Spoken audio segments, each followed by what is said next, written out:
Marahil ay isa ka rin sa mga nakatutok sa hostage deal ng Israel at ng Hamas.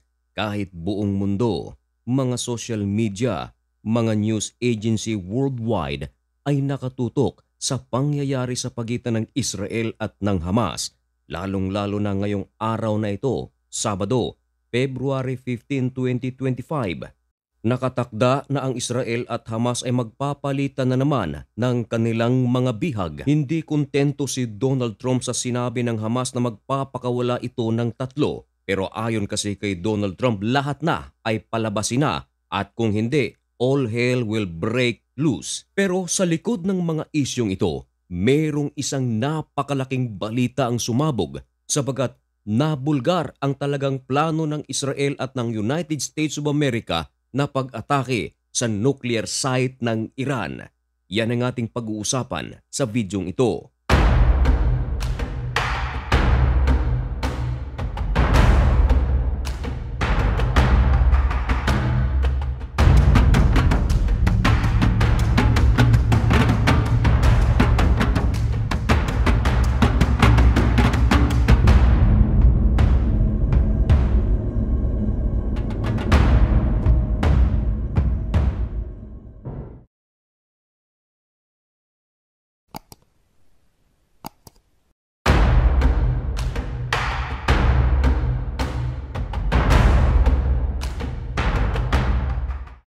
Maligayang pagbabalik mga kaibigan. Kumusta na kayo? Kumusta rin ang inyong Valentine's Day?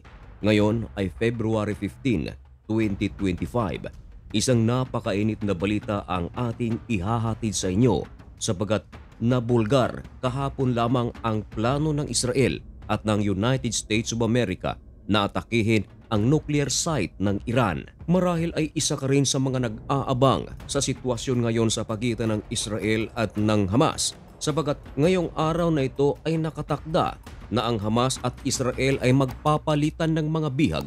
Nangako ang Hamas na magpapakawala ito ng 3. Taliwas ito sa ine-expect ni President Donald Trump na lahat ng mga bihag na kanilang hawak kinakailangan na itong palayain at kung hindi, all hell will break loose. Alam natin ang ibig sabihin nito mga kaibigan, ito ay may mabigat na meaning at marami ang mga nagsasabi kung hindi matupad ng Hamas ang kanilang pangako at hindi rin maibigay ang hinihingi ng Israel at ni Donald Trump, napakalaki ng possibility na papapasukin ni Donald Trump ang puwersa ng mga Amerikano sa Gaza at upang tugisin ang Hamas. Gayon din ang sinabi ni Benjamin Netanyahu na ngayong araw na ito kung hindi tutupad ang Hamas sa kanilang napagkasunduan ay papasok na ang IDF sa Gaza. Maging ang mga reservists na nakahanda na ay gagawa na rin ng aksyon. Iba't ibang platform ngayon sa buong mundo, mga social media accounts, mga bloggers, mga reporters,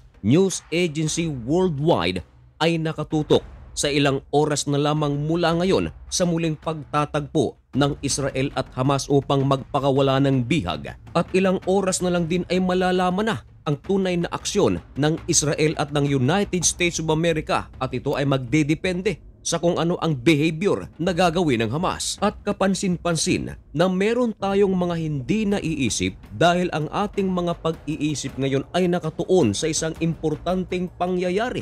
At ito nga ay ang pagpapakawala ng mga bihag.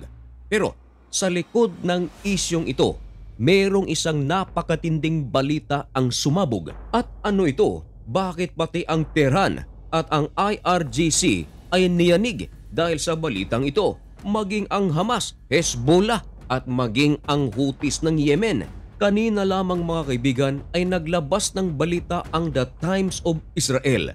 At dito, nakalahad na si President Donald Trump at ang Prime Minister ng Israel na si Benjamin Netanyahu ay nag-uusap pala upang gawin ang pag-atake sa nuclear sites ng Iran. At nito lang nagdaang araw mga kaibigan kung inyong narinig ang balita na mismong si President Donald Trump ang nagsabi na nais nitong makipag-usap sa Iran upang magkaroon ng peace sa pagitan ng Iran at ng Israel. Pero paano kung ang lahat ng mga balitang ito at ang sinabi ni President Donald Trump ay cover up lang pala sa isang napakalaking plano ni Trump at ni Benjamin Netanyahu? Dahil ang totoo, Nagbabalak pala si President Donald Trump na suportahan sa pamamagitan ng American forces at power ang plano ni Benjamin Netanyahu na atakihin ang mga nuclear sites ng Iran. At ang matindi pa mga kaibigan, ayon pa rin sa ulat ng The Times of Israel, tapos na ang plano at pag-uusap ni Netanyahu at Trump tungkol sa isyong ito. At kahapon lamang mga kaibigan, Biyernes, February 14, kasagsagan ng Valentine's Day, ang Washington Post ay naglabas ng balita na ang Jerusalem ay nagpaplano na pala na umatake sa Iran ngayong parating na ilang buwan. Ibig sabihin nito mga kaibigan, maaaring sa susunod na buwan o sa mga susunod at susunod pang buwan, gagawin ng Israel ang kanilang pag-atake sa Iran. At eto pa mga kaibigan, ayon mismo sa senior Washington Post columnist na si David Ignatius, na ang plano ng Israeli officials at US officials, maaari naman daw na hindi sila tumuloy sa pag-atake sa Iran. Yan ay kung magkakaroon ng diplomatikong pag-uusap ang Israel, United States of America at Iran na iwanan na ng Iran ang kanilang project tungkol sa nuclear facilities. Kapansin-pansin na talagang ayaw ni President Donald Trump na ang Iran ay maging nuclear power country, dahil kung sakaling magkataon ay maghahari ang Iran sa Middle East. Ngayon nga na hindi pa raw super nuclear power ang Iran, ay naghahari-harian na ito kasama ang kanyang mga galamay na mga militanteng grupo na ipinakalat sa iba't ibang bahagi sa Middle East.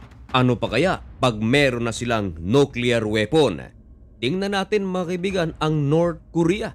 Hindi ba't ang North Korea ay hindi naman mayamang bansa? Pero nga, dahil sila ay may nuclear weapon, medyo naghahari-harian din ito sa Asia, parang China. Of course, hindi basta-bastang pabubuli ang isang bansa kapag siya ay nuclear power. Dahil marahil nasa kanilang isip ay sige, subukan nyo. Hindi ba't magkakaalaman?